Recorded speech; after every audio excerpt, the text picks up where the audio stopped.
ધારીના ચલાલામાં મોહરમ પર્વને લઈ અનોખી પરંપરા. ધારીના ચલાલામાં મોહરમ પર્વને લઈ અનોખી પરંપરા. મોહરમ પર્વ દર વર્ષની જેમ ઝુલસ સાથે તાજિયાની દીદાર કરતા દર્શનાર્થે ચલાલામાં મોહરમ ઝુલસ દરમિયાન ચલાલા દાનબાપુની જગ્યામાં થાય છે વધામણા. મોહરમ માતમમાં આવ્યાની રાત્રે દાનબાપુની જગ્યામાં પહોંચે છે 2 કલાકે. સંતો શ્રી મહંત વલકુ બાપુ તેમજ લઘુમહંત મહાવીર બાપુ સહિત ભક્તજનો દ્વારા મોહરમને ફૂલહારથી વધાવવામાં આવે છે. પીરે તરીકલ શરીફ બાપુ સાથે આગેવાનનું ફૂલહારથી સન્માન કરવામાં આવે છે. પરંપરા આદિકાળથી ચાલતી આવે છે. દાનબાપુની જગ્યામાં 1 કલાક રોકાણ કરી ચોકાહરો પડે ધમાલ રમે છે મુસ્લિમ બિરાદરો. કોમી એકતાનું ઉદાહરણ પૂરું પાડે છે મોહરમ પર્વ.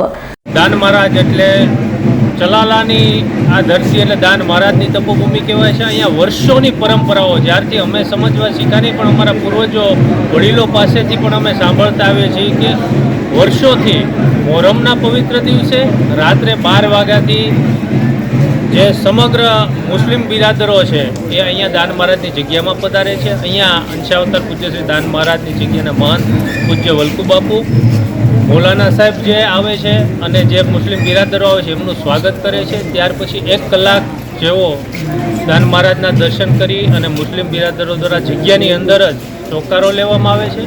એટલે આવી ઘટના લગભગ સમગ્ર ગુજરાતમાં કે હિન્દુ ધર્મ સ્થાન ઉપર સમસ્ત મુસ્લિમ બિરાદરો આવી અને મોહરમની ઉજવણી કરતા હોય તો આ ખૂબ ભાઈચારાની અને સમગ્ર જિલ્લાએ નહીં પણ આખા રાજ્યે પ્રેરણા લીધા જેવી કોમી એકતાની ઘટના છે.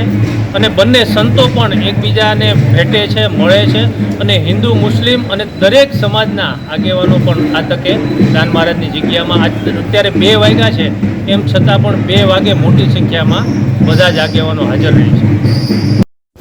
હા, મને કમસે કમ 32 વર્ષ થઈ ગયા અહીંયા આવતા અને હું મૂળ સાવરકુંડલાથી અને અહીંયા ઇમામત કરવા મસ્જિદમાં 1994થી 98 સુધી ઇમામત કરી.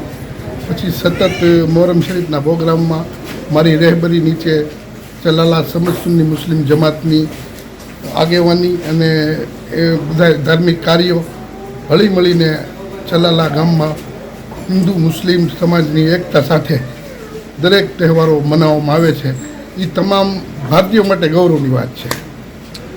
બાપુ, સંતો મહંતો દ્વારા આપનું સન્માન પણ કરવામાં આવ્યું છે દરેક લોકોનું, તો ખરેખર કેવો મેસેજ દેશમાં જવો જોઈએ, શું કહેશો? એને એક શેરમાં કહું તમને કે શોલા બકફ હે જિંદગી અમનો અમા કી ખેર હો, મિલકર દુઆએ માંગે સારે જહાં કી ખેર હો. સંતો મહંતોનો તો એ જ પેગામ છે. અને હરેક ભારતીય ભાઈચારગીથી રહે અને આપણા મુલ્કમાં શાંતિ રહે, અમન રહે અને સર્વ એકબીજાના ભાઈચારગીથી એકબીજાને વર્તે તો એનાથી મોટી વાત હું કાંઈ બીજી સમજતો નથી. સંજય વાડાનો રિપોર્ટ, S9 ન્યૂઝ, ધારી.